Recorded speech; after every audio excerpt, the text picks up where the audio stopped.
Hi, welcome to Legal Studies, and today we're going to be learning about the factors that affect the ability of Parliament to make law. So again, here we are in the study design, thinking about what are the things that affect whether Parliament can make law, the things that help or hinder, and we're looking today at political pressures. And as with all of the things we've been studying, first of all, we need to know, roughly speaking, what is this idea? What is political pressure? And then second of all, how does political pressure both help and hinder Parliament when they're trying to make a law? So there are three different types of political pressures you're going to need to know about. The first type of political pressure is domestic political pressures, and these are political pressures coming from inside our country, inside Australia. And largely, when we say domestic political pressures, what we're talking about is pressure that's put on the different political parties from the people of Australia. What do the people want them to do? And whatever the people want them to do is going to put pressure on them to make certain sorts of decisions. And so Parliament can get an idea of what the people actually want through things like petitions and protests and things like that. There's also lobby groups who can have an impact on what Parliament does. So, particular groups who represent particular interests, like there might be a Christian lobby group, for example, who suggest to Parliament different legal changes that might benefit people of the Christian faith. There are lobby groups that represent the mining industry, for example. So this first type of political pressure is all about what the people inside of Australia want, the various groups of people in Australia. What do they want to happen? And that's often in conflict. What the people, what the mining corporations want might be in conflict with what environmental lobbyists want. Yeah. Then, on the other side of the spectrum, we've got international political pressures. And those are the pressures coming from outside of Australia, various different countries, different international organisations, and various different treaties that we've signed. All of that can have an impact on what sort of laws Australia is making. If we sign up to a treaty that says we're going to reduce our CO2 emissions, that might put pressure on us to make some laws, combating climate change.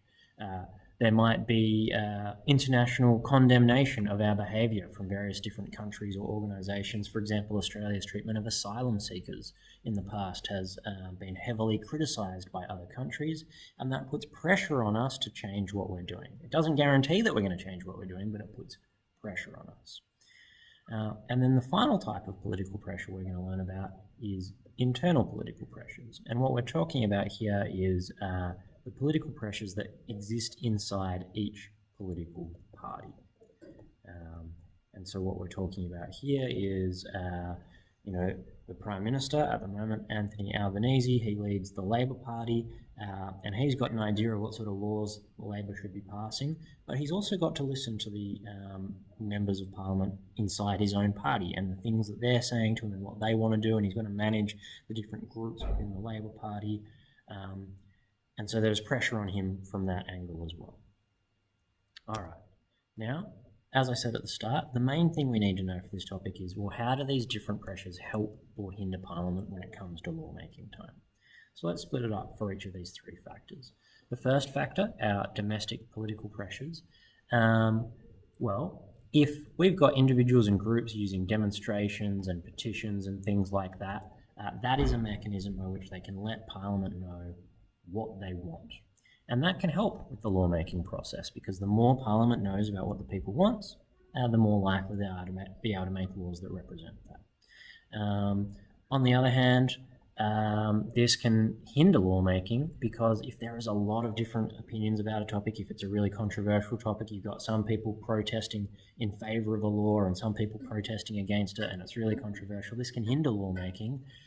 Because Parliament may be reluctant to try and pass laws that are controversial, because they're really reluctant to lose people's votes and things like that. As well, in terms of domestic political pressures, we might have really vocal minorities or really powerful organisations that have too much influence over the lawmaking process. For example, mining companies have hundreds and hundreds of millions of dollars to use to try and influence politicians in various ways.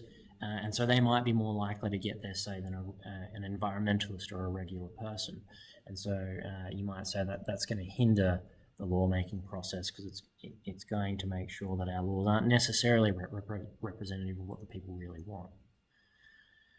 Then we've got our international political pressures, and this can both help and hinder Parliament when they're making laws as well. So international organisations, for example, and other powerful nations can put a huge amount of pressure on our government to act, to pass particular laws. For example, when interacting with the United States, they're one of our biggest trading partners, and so they have a lot of influence over the sorts of laws we pass. And when we agreed in the past to free trade agreements with them, we agreed to a number of things that the United States wanted to get out of that. Like, for example, we adopted a lot of their copyright law in exchange for signing up to a free trade agreement with us. So that can, in a way, help us to make law in the sense that, if other countries are saying, you should do this, they're putting a lot of pressure on us, that it can help Parliament see what they should do. It can help Parliament see what the right thing is, perhaps. But same as before, perhaps it can hinder the lawmaking process if Parliament are putting other countries' interests ahead of what the people of Australia perhaps might want. Finally, we've got our internal political pressures. And again, this can help or hinder the lawmaking process. So, for example, there's a concept known as voting along party lines. And what that means is if you're a member of the Labor Party, for example, you're pretty much going to vote what the Labor Party tells you to vote, even if you personally disagree with the law.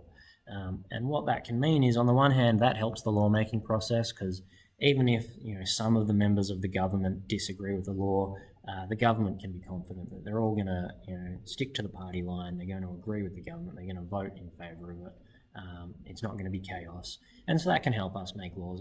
It can give us a guarantee that we're going to get through the process smoothly. On the other hand, that can hinder the lawmaking process because, well, if members of Parliament are not voting what they truly believe, well, then maybe they're going to vote in laws that they don't really think should be laws. They're not going to be effective laws.